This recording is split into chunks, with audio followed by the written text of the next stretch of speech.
Part 5, The Angel Azrael. Chapter 1. It all boiled down to love, reflected Saladin Chamcha in his den.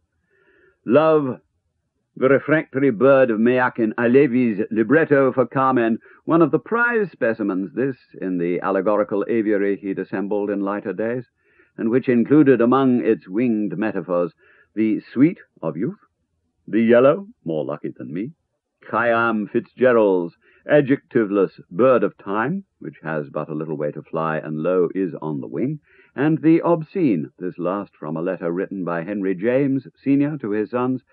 Every man who has reached even his intellectual teens begins to suspect that life is no farce, that it is not genteel comedy even, that it flowers and fructifies, on the contrary, out of the profoundest tragic depths of the essential dearth in which its subject's roots are plunged. The natural inheritance of everyone who is capable of spiritual life is an unsubdued forest where the wolf howls and the obscene bird of night chatters. Take that, kids! And in a separate but proximate glass display case of the younger, happier Chamcha's fancy, there fluttered a captive from a piece of hit-parade bubblegum music, the bright, elusive butterfly which shared l'amour with the oiseau rebelle. Love, a zone in which nobody desirous of compiling a human, as opposed to robotic, Skinnerian android body of experience, could afford to shut down operations. Did you down, no question about it, and very probably did you in as well. It even warned you in advance. Love is an infant of Bohemia, sings Carmen herself, the very idea of the beloved, its perfect pattern, eternal and divine, and if you love me, look out for you. You couldn't ask for fairer. For his own part, Saladin in his time had loved widely, and was now, he had come to believe, suffering love's revenges upon the foolish lover. Of the things of the mind he had most loved, the protean, inexhaustible culture of the English-speaking peoples had said, when courting Pamela, that Othello, just that one play, was worth the total output of any other dramatist in any other language. And though he was conscious of hyperbole, he didn't think the exaggeration very great. Pamela, of course, made incessant efforts to betray her class and race, and so predictably professed herself horrified, bracketing Othello with Shylock and beating the racist Shakespeare over the head with the brace of them. He had been striving, like the Bengali writer Niraj Chaudhuri before him, though without any of that impish colonial intelligence's urge to be seen as an enfant terrible, to be worthy of the challenge represented by the phrase civis Britannicus sum. Empire was no more, but still he knew all that was good and living within him to have been made, shaped, and quickened by his encounter with this islet of sensibility, surrounded by the cool scents of the sea. Of material things he had given his love to this city, London, preferring it to the city of his birth or to any other, had been creeping up on it stealthily with mounting excitement, freezing into a statue when it looked in his direction, dreaming of being the one to possess it, and so, in a sense, become it, as when in the game of grandmother's footsteps the child who touches the one whose it, on it, today's young Londoners would say, takes over that cherished identity, as also in the myth of the Golden Bough. London, its conglomerate nature mirroring his own, its reticence also his, its gargoyles, the ghostly footfalls in its streets of Roman feet, the honks of its departing migrant geese, its hospitality, yes, in spite of immigration laws, and his own recent experience, he still insisted on the truth of that.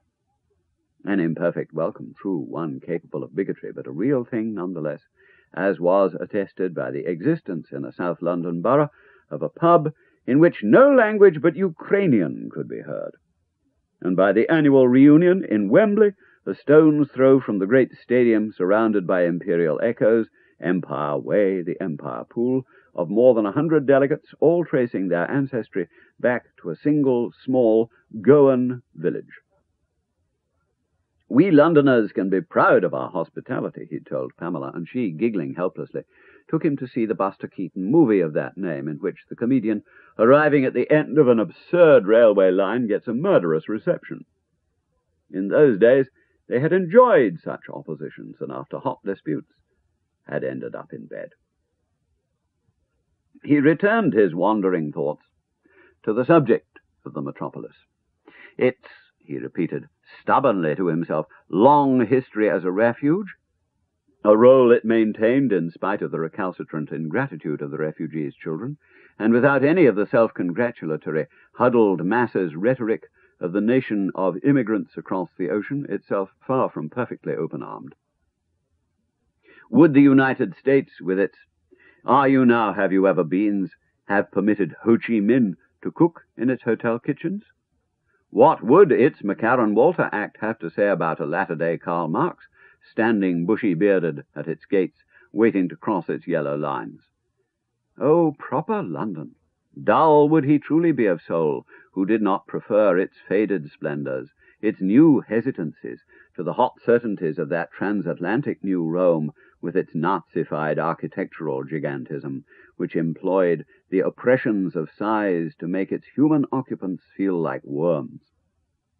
London, in spite of an increase in excrescences, such as the NatWest Tower, a corporate logo extruded into the third dimension, preserved the human scale. Viva Zindabad! Pamela had always taken a caustic view of such rhapsodies. "These are museum values," she used to tell him, "sanctified, hanging in golden frames on honorific walls." She had never had any time for what endured. "Change everything. Rip it up." He said, "If you succeed, you will make it impossible for anybody like you in 1 or 2 generations' time to come along." She celebrated this vision of her own obsolescence. If she ended up, like the dodo, a stuffed relic, class traitor 1980s, that would, she said, certainly suggest an improvement in the world. He begged to differ, but by this time they had begun to embrace, which surely was an improvement, so he conceded the other point. One year, the government had introduced admission charges at museums, and groups of angry art lovers picketed the temples of culture. When he saw this, Chamcha had wanted to get up a placard of his own and stage a one-man counter-protest. Didn't these people know what the stuff inside was worth? There they were, cheerfully rotting their lungs with cigarettes worth more per packet than the charges they were protesting against. What they were demonstrating to the world was the low value they placed upon their cultural heritage.